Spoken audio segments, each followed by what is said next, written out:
आज आपके साथ कीमे वाली खस्ता कचौरियाँ बनाने की एक बहुत ही ज़बरदस्त और कमाल की रेसिपी शेयर कर रहा हूँ। जब भी आप इस रेसिपी को ट्राई करेंगे आपको मज़ा ज़रूर आएगा। तो चलें फिर इसको बनाना स्टार्ट करते हैं।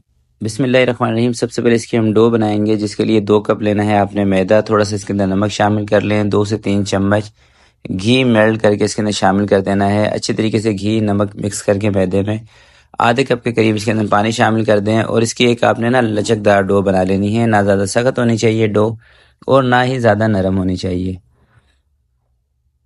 तो ये देखें दोस्तों, डो हमारी रेडी हो चुकी है। अब इसको थोड़ा सा गूंदने के बाद कवर लगा के इसको 10 मिनट के लिए छोड़ देंगे। तब तक इसका घी बनाते हैं। ये मैंने तकरीबन 4 से 5 चम्मच लिया है घी, उसको मेल्ट कर लिया है। इसके अंदर मैं शामिल कर रहा हूँ कॉर्नफ्लोर। 2 से 3 चम्मच आप कॉर्नफ्लोर इसके अंदर शामिल कर लें और थोड़ा सा इसके अंदर आपने बेकिंग पाउडर शामिल कर देना है। अच्छे तरीके से इसको मिक्स करने के बाद आपने इसको 10 मिनट के लिए रख देना है फ्रिज के अंदर, ताकि ये घी ना जम जाए। हल्का सा जमा हुआ घी इसके अंदर हमें चाहिए, बिल्कुल मेल्ट पतला घी नहीं चाहिए। तो थोड़ा सा इसके अंदर कॉर्नफ्लोर कम लग रहा था, आधा चम्मच और ऐड कर दिया है कॉर्नफ्लोर। तो कुल मिला के 2.5 चम्मच कॉर्नफ्लोर हो चुका है। चलें दोस्तों, 10 से 15 मिनट डो को मैंने स्टे दिया था। अब इसके हमने पेड़े बना लेने हैं। 6 से 7 पेड़े बनाएंगे अंदाजे से ही। 2 कप मैदा हो तो 6 या 7 पेड़े आप बना लें। इसकी कचौरी का जो साइज़ है परफेक्ट रहेगा। अब तमाम पेड़ों की एक दफ़ा आपने रोटियां बेल लेनी है इस तरीके से, देखिए इस साइज़ की।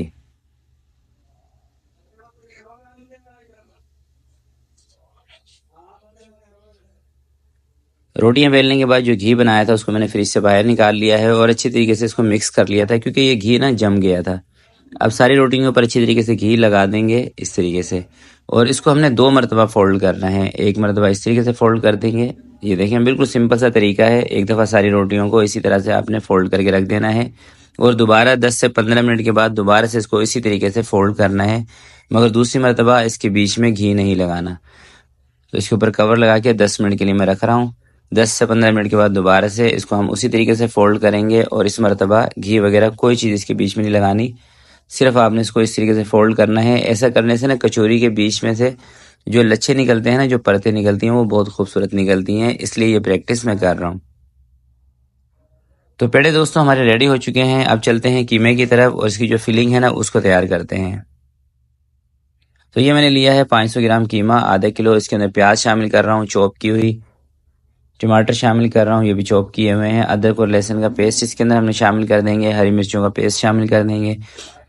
कुटी हुई लाल मिर्चें शामिल करेंगे। तमाम चीज़ें आपने एक ही साथ कीमे के अंदर डाल देनी है। हल्दी पाउडर है, ज़ीरा पाउडर है, धनिया है कुटा हुआ, नमक है।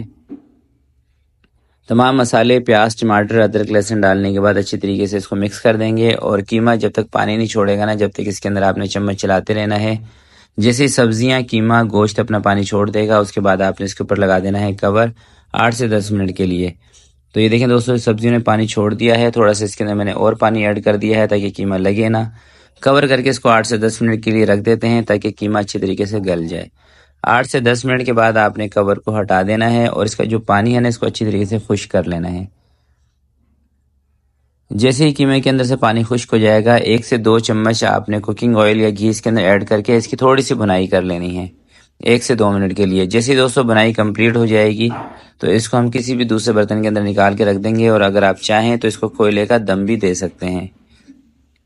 लास्ट में इसमें थोड़ा सा गरम मसाला पाउडर खुशबू के लिए ऐड करना है, जो कि ऑप्शनल है। अगर आपके पास ना हो या आपको पसंद ना हो तो आप गरम मसाले को स्किप कर सकते हैं। तो कीमा दोस्तों हो चुका है तैयार। इसको कर लेते हैं ठंडा। थोड़ा सा इसके ऊपर धनिया पुदीना डाल देते हैं और कीमा ठंडा होने के बाद ही इसको हम कचौरी के बीच में भरेंगे। जैसे दोस्तों कीमा ठंडा हो जाएगा, उसके बाद एक पेड़ा आपने उठाना है। थोड़ा सा इसको बेल के पतला कर लें, थोड़ा सा बड़ा सा कर लें इस तरीके से, और 1 से 1.5 चम्मच आपने इसके बीच में मसाले का रख देना है और इस तरीके से आपने इसको कर देना है बंद। ये देखें बिल्कुल सिंपल सा तरीका है। ये देख लें आप, इस तरीके से इसका पेड़ा बना दें। तो तमाम कचौरियों को इसी तरीके से एक दफ़ा भर लेते हैं। उसके बाद फ्राई करने की जो टिप्स हैं ना वो भी आपको बताता हूँ। चलें दोस्तों, कचौरियाँ सारी भर ली हैं मैंने। अब चलते हैं फ्राई की तरफ। फ्राई आपने करना है इसको ठंडे ऑयल के अंदर, यानी ऑयल का जो टेम्परेचर है ये बिल्कुल कम होना चाहिए। इतना ऑयल का टेम्परेचर हो कि अगर आप इसके अंदर अपनी उंगली भी डालते हैं ना तो आपकी उंगली ना जले।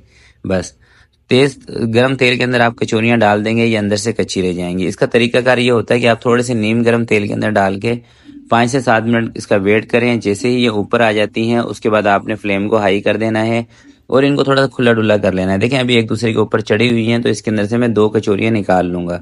वो इसलिए निकाल लूँगा ताकि ये सारी अलग अलग हो जाएं। बाकी जो 2 कचौरियाँ हैं वो हम बाद के अंदर फ्राई कर लेंगे।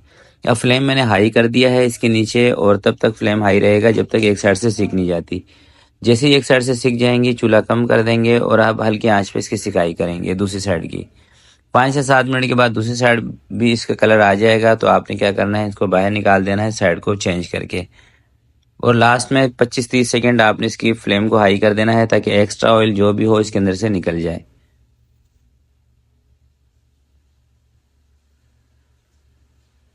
तो ये देखें दोस्तों, मज़ेदार और ज़बरदस्त कचौरियाँ हमारी रेडी हैं। अब एक पीस मैं आपको ना तोड़ के दिखा देता हूँ, तो आपने कमेंट्स बॉक्स में अपनी राय का इज़हार ज़रूर करना है। तो वीडियो दोस्तों अच्छी लगी हो तो प्लीज़ इसको आपने लाइक ज़रूर करना है।